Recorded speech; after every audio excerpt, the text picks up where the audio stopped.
Let's define fulfillment again.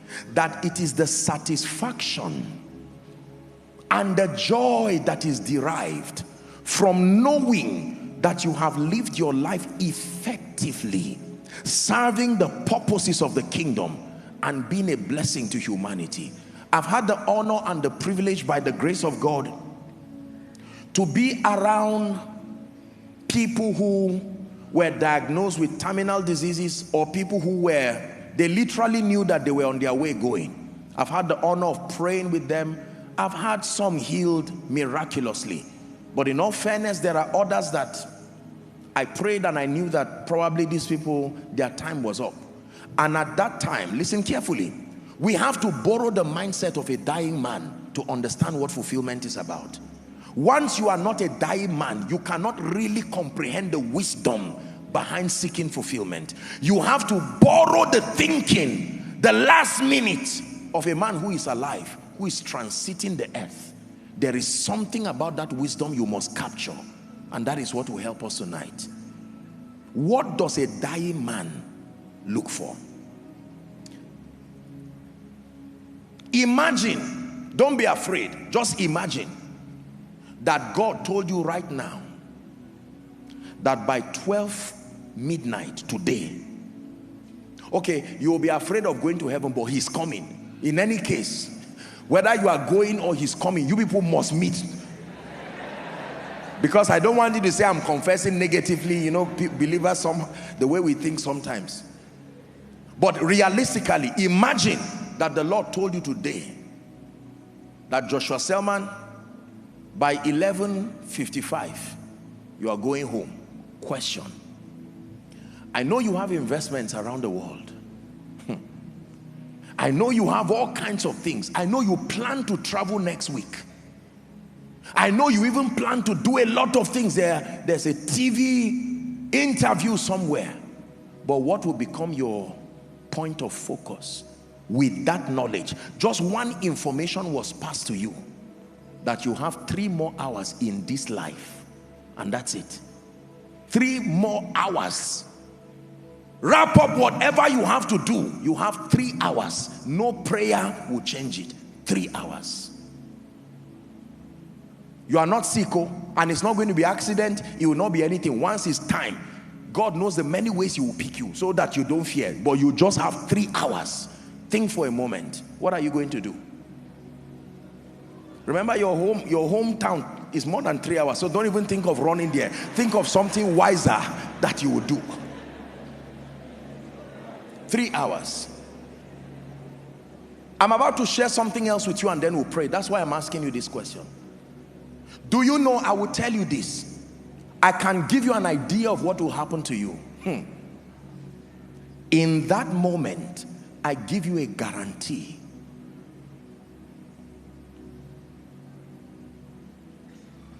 Nothing else matters. Nothing else counts. I'm in the presence of my Maker. Listen, when you are right there, you may think of your businesses. You may think of your investments. You may think of your certificates. You may think of your wife. You may think of your husband. You may think of your parents. You may think of your children. You may think of your future and your goals, your plans, your house under construction. You may think of the person owing you and the police case that is still pending. You will think of all of these things, and yet you will be surprised that none of them at that point will be able to bring you satisfaction. Listen carefully. There is only one thing you will be looking for at that point. When you stand with the consciousness that I have only 3 hours to live in this life, there is only one thing you will look for. It is called peace. Write it down. John 14:27, the peace of God. Please write it down. Everybody write it down. Peace when trouble blows. Jehovah sees, Jehovah knows. He's my peace when trouble blows. Jehovah sees, Jehovah knows. Do you know? Remember, 3 hours to end your life, and yet it is not another degree you want. It is not another political office you want. 3 hours, it is timing. By now it will be less than the 3 hours. It is not whether you like it or not, non-negotiable. 3 hours. Then you will now have the wisdom to look for what you would have spent your entire life really looking for. The thing you are looking for at the point of death is what you should find first in your life and have the privilege of enjoying it. Because I will tell you, in that security, in that variety, in that significance, in that acceptance, in that sense of growth, in that sense of achievement, all of them are various ways of saying the same thing. This is one thing you are looking for: peace. How come you only find it when you are hours to the end of your life, whereas that is really what you need even from the start of your life? And can you imagine that it is available even before you find any of these things? That you can have it without a car, you can have it without a child, you can have it without a church, and yet we ignore it. But when you are about to go, when every other thing fades, you find out that is the real thing. So when I crave for security, what I am really looking for is peace. When I crave for variety, what I'm really looking for is peace. When I crave for significance, what I'm really looking for is peace. When I crave for acceptance, running away from trouble, what I'm really looking for is peace. When I crave for growth, what I'm really looking for is peace. I know you won't believe it if I tell you the reason why you are running around with your CV is that you are looking for peace. You will say, Apostle, you are wrong. I'm looking for a job. You are right in your lifetime. But back to my story, few minutes to the end of your life, you would discover that what you were really looking for was not a job. That what you are looking for is not a travel abroad or a second citizenship. Listen to what Jesus the wise has to tell you. Dear one who has been given the gift of life, peace I leave with you. My peace I give to you, not as the world giveth, give I unto you. He said, let not your heart be troubled, neither let it be afraid. I have given you something. The fear that comes as a result of lack of a job. I don't mean to get you emotional, but everybody who died in the train that was headed to Kaduna, by the time they left Abuja, they had plans. When they woke up that morning, they said, I will return back in the evening. And when I return, honey, I'm rushing down to Kaduna to do something quickly. I just want to check my building. And they did not know that they had 3 hours left. I know you may not see the wisdom in what I'm teaching you today. I'm not saying you will die, but I'm giving you wisdom that is greater than investments. Wisdom. Can I tell you this? It is a waste of time to suspend your pursuit for peace until you find a house. It is a waste of time to suspend your pursuit for peace until you have children. It is a waste of time to suspend your pursuit for peace until you have money. None of those things have the power to give you peace. I can tell you, They may carry with them expressions of conveniences that may minister security, may minister variety, but security, variety, significance, love and acceptance, growth and advancement, impact and contribution are psychological ways of looking for the same thing: peace. Jesus said, I've given it to you. I don't give you when you finish your degree. I don't give you when you finish your master's. I don't give you when you finish your PhD. I don't give you when you become a professor. I don't give you when you are 60 years. Right where you are, before you even start your journey, you can carry the peace of God. When you find a house, it's just an added advantage, but peace is there. Even if the house goes, your peace remains.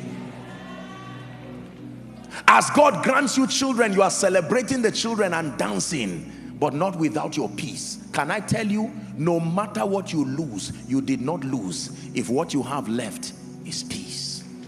But no matter what you gain, hear me, you really lost if you lost your peace on the way. Many of you start with that gift of peace. You throw it away to look for a wife. You throw it away to look for a husband. You throw it away to look for a job. You throw it away to look for ministry increase. At the end of it, watch what you have: children, a name, a private jet, money in your account in various currencies, a political position, titles, qualifications, no peace. Where did you keep it? And you find out that you left it in 1980. You threw it when you began your journey looking for other things. And at the end of your life, you will say, house, give me fulfillment. And house says, not my assignment. Degree, give me fulfillment. It is not my assignment.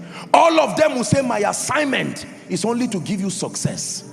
Once we help you to become successful, our mission is finished in your life. What then gives me fulfillment? Peace. Hear me. The only thing that can give you fulfillment in your life is the peace that comes with knowing that you have lived your life effectively, serving the purposes of God and being a blessing to humanity. Philippians chapter 4 and verse 7. Philippians chapter 4 and verse 7. And the peace of God, which surpasseth all understanding, it says, shall keep your heart and your minds. When you read the preceding verse, verse 6, it says, be anxious for nothing. Anxiety. Nigeria, please look at me. There is such anxiety right now. I want to make it. I want to make sure that things work. And I assure you, by God, God is more interested in your success than you are even interested. The God that we serve is more determined, except that we have been given a wrong narrative that things give success and they also give fulfillment. I am here to tell you by the authority of scripture and the wisdom of those who have gone before us that the limit of everything you will ever have in your life is the realm of success. When you pass the realm of success, only one thing is qualified to pass with you: your peace. And if you throw it away looking for the other tokens of success, a rude shock will be waiting for you at the end where that line is drawn. My peace I give to you. Let me tell you this, and I submit to you by the God of heaven. I thank God for everything that he has done in my life, and I thank God for all of you and our global family who have contributed to helping this life attain some level and some measure of success. But I thank God because I learned early. Ministry is powerful. It reveals Jesus, but on its own, as an art or an occupation, does not give you peace. I can tell you, traveling around the world, I don't care whether you go with first class, business class, private jet, it will not give you peace. The same weather will shake every plane. It doesn't matter where you are seated. The plane the space in a first class, business class, economy, if the weather shakes it, the whole plane will shake. If that plane crashes, everybody there will crash.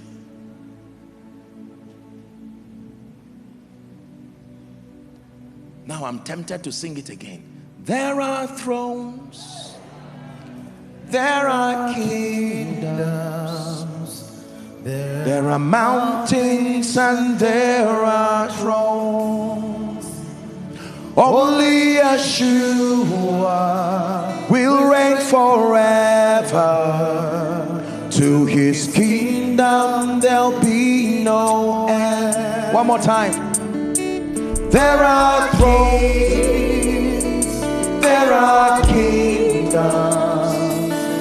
there are mountains and there are only Yeshua will reign forever. To his kingdom there'll be no end. Please write this down.